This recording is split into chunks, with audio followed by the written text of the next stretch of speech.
A glowing sound effect appears on the left-hand side of the screen. The ACB Next Generation logo is in the background. Throughout this interview, there will be a still image of the person being interviewed. Hello, everyone, and welcome to another Monday Member Spotlight. This is Mo Carpenter with ACB Next Generation, and I have once again with me an exciting guest, and I will let her introduce herself.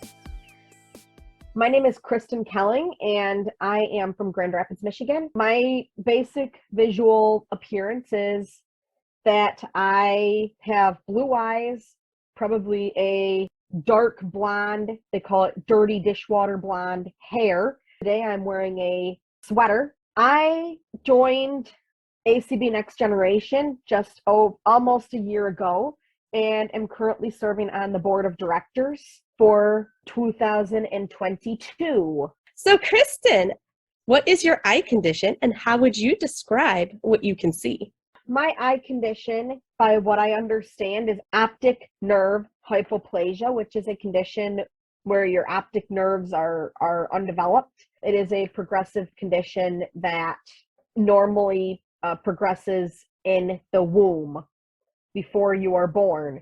And I basically don't see anything.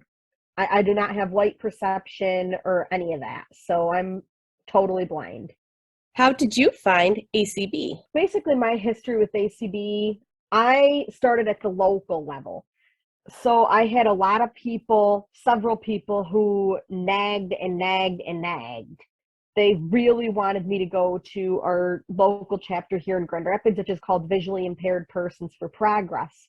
So finally, in November of 2017, I said, okay, I'll go to a meeting and see what it's about. And the rest is history. I joined the local chapter there, which then also automatically made me a member of the Michigan Council of the Blind and Visually Impaired, which is the state affiliate, which in turn made me a member of the National American Council of the Blind. And what led you to join ACB Next Generation? Really, I guess I had known about it, but what really led me to join was last year when ACB Next Generation celebrated their first birthday. And I went into that call that night and to your little birthday party that you had, and people just told all these amazing stories about ACB Next Generation getting started and about how they became involved, and then just getting a chance to socialize with some of the people before and after, because some of the people like Triple G I had socialized with before and some of the others.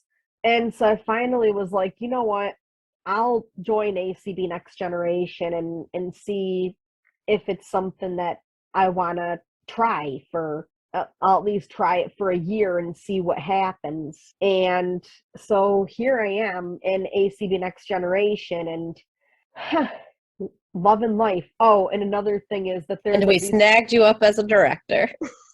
Yeah, you manage that. And there was at least one Michigan member that was in ACB Next Generation when I joined. I don't know if there were others, but I do know of one that was in it when I joined. What's the best part about being a Next Gen member? Just getting to hang out with all of you amazing people and just the amount of passion that everyone has for what they do, for the committee work that they do, for making ACB a place where even those of us who are younger can thrive and can gain something and can be a part of something bigger than ourselves. What are some of your goals within ACB Next Generation?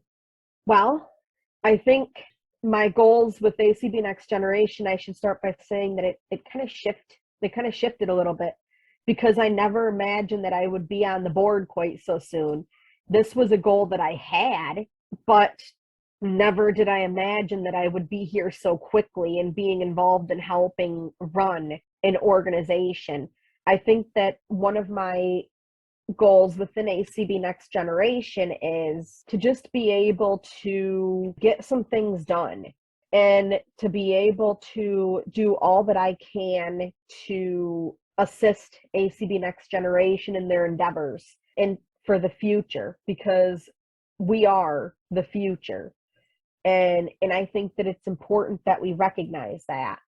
And I think one other goal that I really have is to see how, I'm on the board now. Maybe one of my next is to maybe sometime down the road be involved in helping run a committee.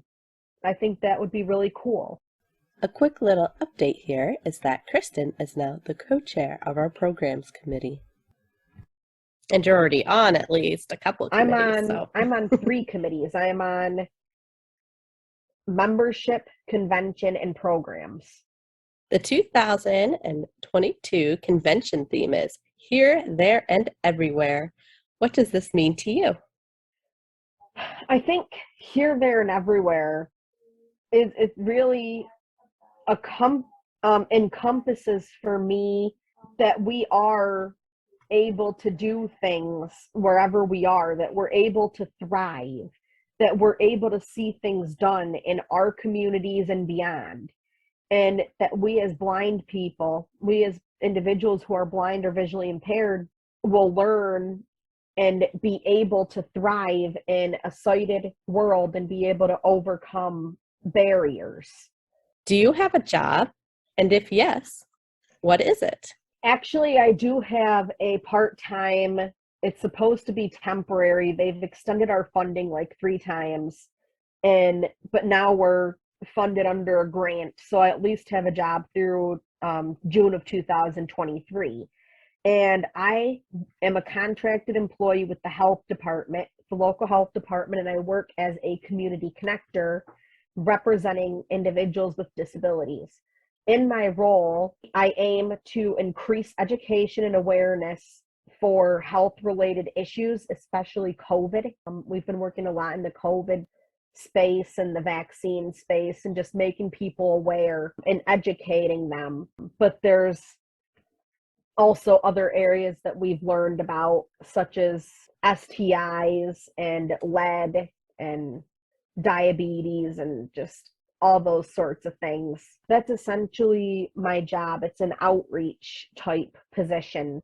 When we're educating and increasing awareness, one of the things that we do, that's basically by any means. So it might be that we're given a presentation. It might just mean that we're having a conversation with somebody, or we're sharing things on our social media that are approved by the health department. They get their information from the state, who in turn is looking at what the CDC is putting out. And on my team, it's a diverse group of people. We all are community connectors that work with different racial and ethnic groups. And then there's myself. I work with people with disabilities. And what's really cool also is that we are people who actually fit into those groups. They're not just people that are representing us that are outside of those groups. Outside of ACB Next Generation, do you do any volunteer work? I do have a couple of volunteer positions. I currently work with an organization called Disability Advocates of Kent County. It's the local Center for Independent Living. And in that particular role, I work as a front desk receptionist, amongst other duties. There's a transportation meeting that I attend called Concerned Citizens for Improved Transportation. I go to that when I can. I also have been involved in what are called pathways assessments, which are basically these assessments that have been done downtown Grand Rapids. We're seeking to make the area a more accessible place. So it involves us looking at some of the different commonly used pathways and streets and intersections that are downtown that people commonly use. We even have looked at venues themselves, like the local theater that just did some remodeling. The other place that I am a volunteer at is the Association for the Blind and Visually Impaired, which is a local nonprofit. And I do a lot of front desk work. I've also done some other things with them, such as participating in the City of Grand Rapids master plan meetings. So looking at the master plan and having some focus groups, what the master plan should look like for the next 10 years. I am also a Lion. I work with the local Lions Club as a member. I'm currently president of my local club this year.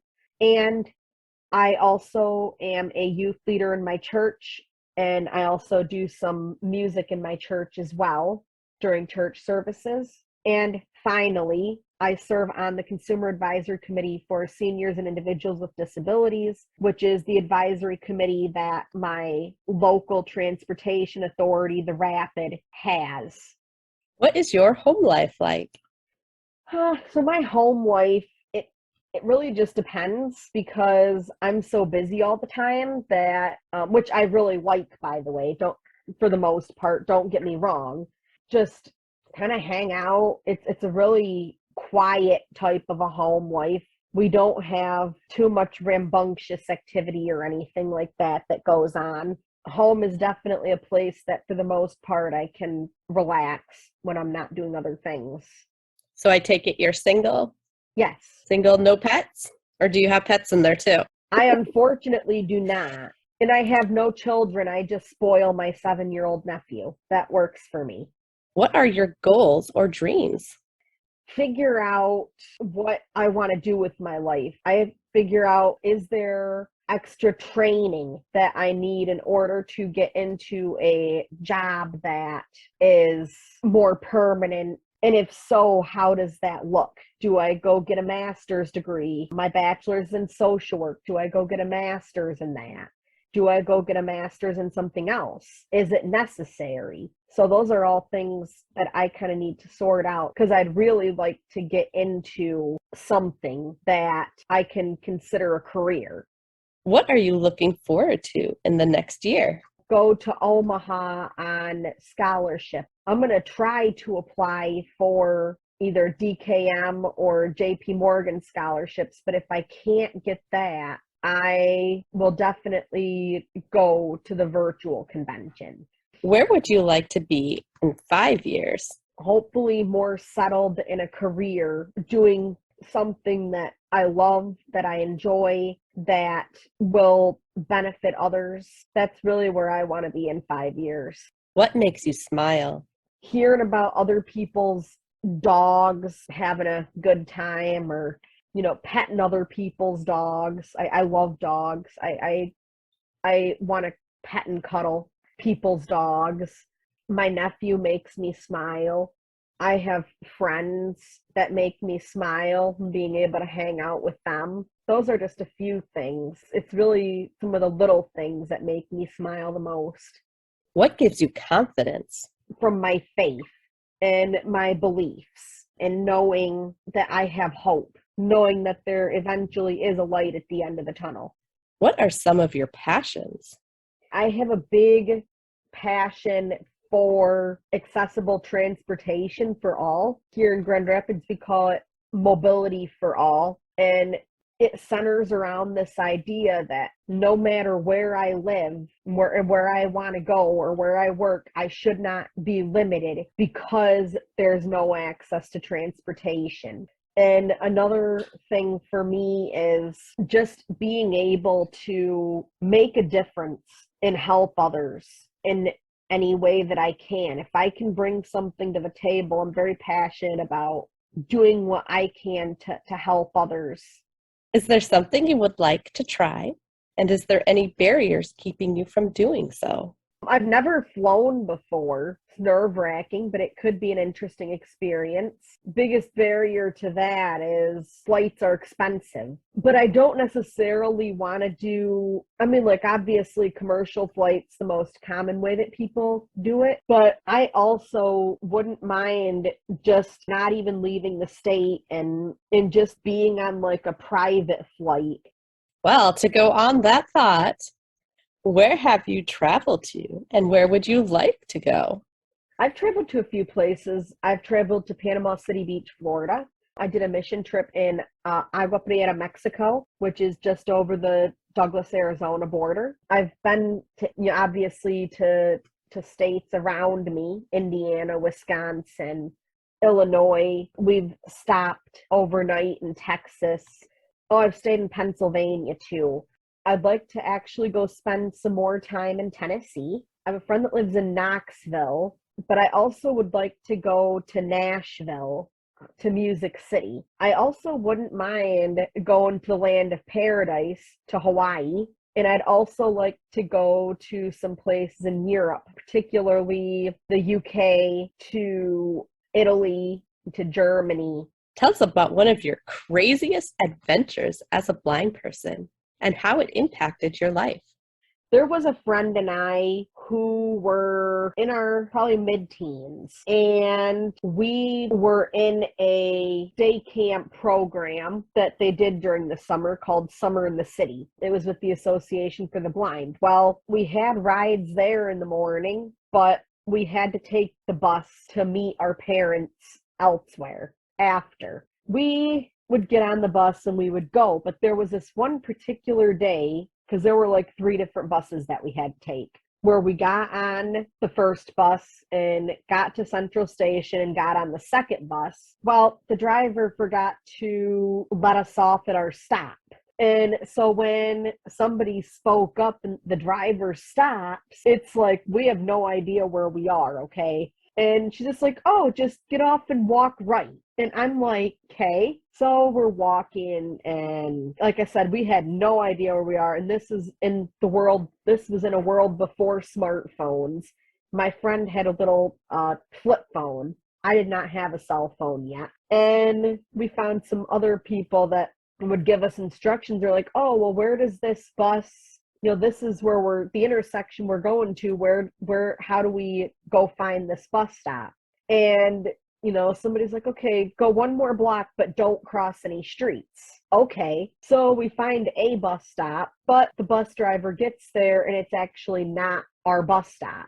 So fortunately, we finally got to our bus stop and then got to where we needed to be, but it was just probably the craziest adventure. And it was kind of scary too, because we didn't know where we were and we didn't have GPSs or anything. And not knowing the area probably that well, because we didn't know where we were. I think that impacted my life in that it kind of helped set a baseline for me. Said, you need to pay attention, make sure you ask the right questions when you're asking for directions so that you can know where you're at. And with smartphones now, we do have GPSs, which can make it easier, and we have IR on things. And if you're having trouble, it's okay to ask for help, but in doing so, be sure that you're asking the right questions so that they don't just give you vague answers. Do you have any hidden, quirky talents or funny, interesting stories to share? If I'm very familiar with an area, I can tell where I am by feel of the terrain. Like when I'm in vehicles. The funny story with this is that guy would be like, oh, we're passing grandma's house right now. It's on the left. Or we're almost coming up to my house or my street, and people would be like freaked out because they're like, how do you know that? And it goes back to this paying attention thing again, right? Because if you know where you are, it also becomes a matter of safety so that you know that you're going where you're supposed to be. How do you prefer to spend time with friends? Grabbing a morning cup of coffee, getting dinner, or hanging out all night? I don't drink coffee. Normally, if I'm only choosing between these 3, I would probably choose getting dinner. Hanging out all night is fun only if I get to sleep, because I do like to sleep. So... But if we're selecting from these 3, ideally, it would be dinner. Are there any books, podcasts, movies, TV shows, or anything else you would like to recommend? As far as books go, because they're my favorite, I'm going to recommend murder mysteries / detective story type books. I don't really listen to a lot of podcasts. I have podcasts that I've subscribed to, but I'm so far behind in them. I watch very little TV, and I have to be in the mood to watch a movie. So, but I love a good book, especially a good murder mystery / detective story. So what song would make you stop everything you were doing so you could go crank up the volume and sing along? I don't really have necessarily like a favorite. It varies depending upon my mood. There's not like one that's like an all-time song. There probably are too many for that. So I just resort to sometimes listening to my music. I don't ever think it's too loud, but some others might. I'm very well versed. Who would you like to meet? In fact, fiction, or fantasy? I would really like to meet a lot of you in ACB Next Generation. If you were to pick a day or event that changed your life, what would it be? So there are really two. The first one is the day that I accepted Jesus. That changed my life in so many ways. One being just to see my personality change over the years, and to just see me become a person who is less about myself and more about others. And the other day that changed my life is the day that my nephew Logan was born. He is now 7 years old. He brings a lot of joy to my life. And learning how to be an aunt and being involved in his life has again shown me that there's more to life than myself and my own viewpoints, my own dreams, my own goals, that there's more out there, that there are other people like him who are deserving to be loved and cared for. And I wouldn't change it for anything, even though sometimes he likes to cause trouble because he's a 7-year-old boy. If there were no barriers, what would you be doing with yourself right now? I think that I would travel more to some of the places that we talked about in the travel question. I would probably be in a different house than I am now, and maybe even living somewhere different, somewhere warm that doesn't get all the snow. I think I would also be probably doing, I'd probably go to school and get whatever training that I need in order to be successful, and maybe even start my own practice working with people with disabilities, or working in that particular practice or nonprofit would work with partner with others in the area. I also think is really important, and based on my own struggles, is helping other people who are blind or have disabilities to be able to find employment that is meaningful, because I know what it's like to struggle and I can relate. I've learned from my own experience that it's really, really, really valuable if you can have someone that relates to you, who is helping you through this process. Another thing that I might be doing is singing on a stage somewhere or in a band or something, because I love to make music. I sing, although I sing and I do drums in the church. Well, that might lead us into our next question and what do you think people don't know about you? Because I certainly didn't know about the drums.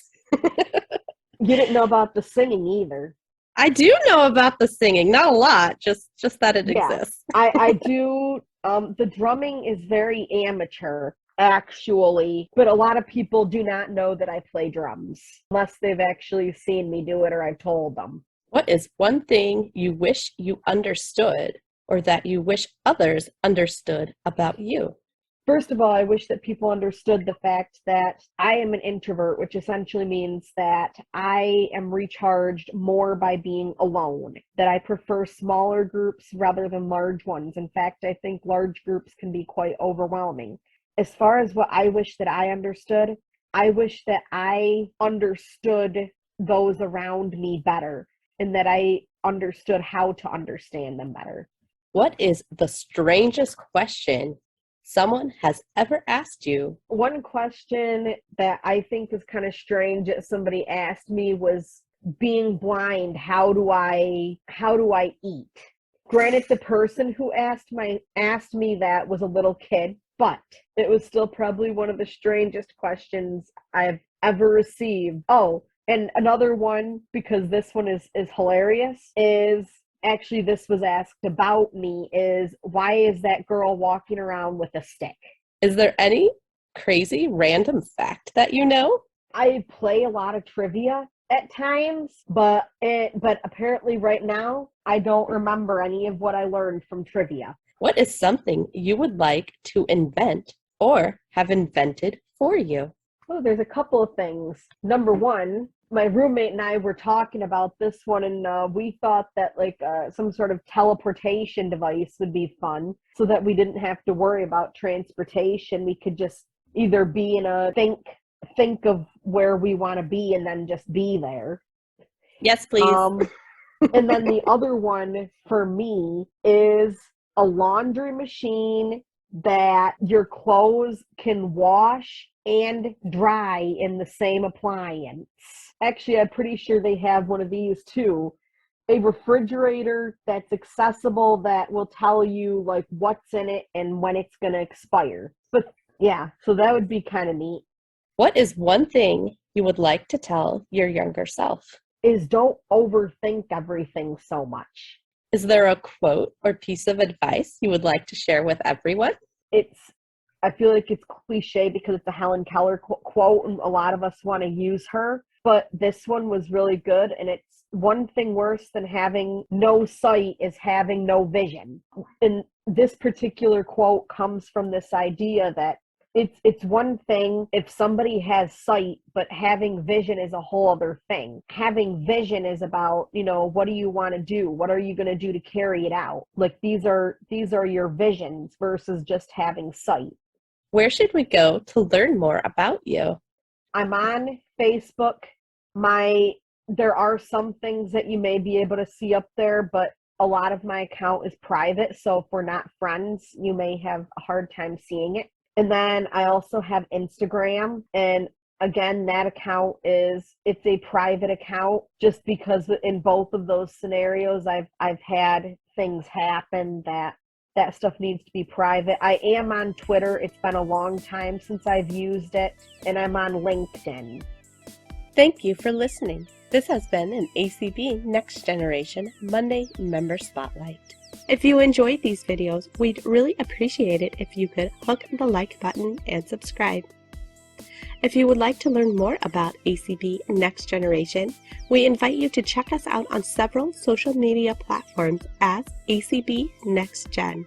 You can also find out more about us on our website at acbnextgeneration.org. We hope you join us next time as we feature one of our other great ACB Next Generation members. We would also like to thank Steven Salas for our intro and outro music. On the right-hand side of the screen is a glowing star effect.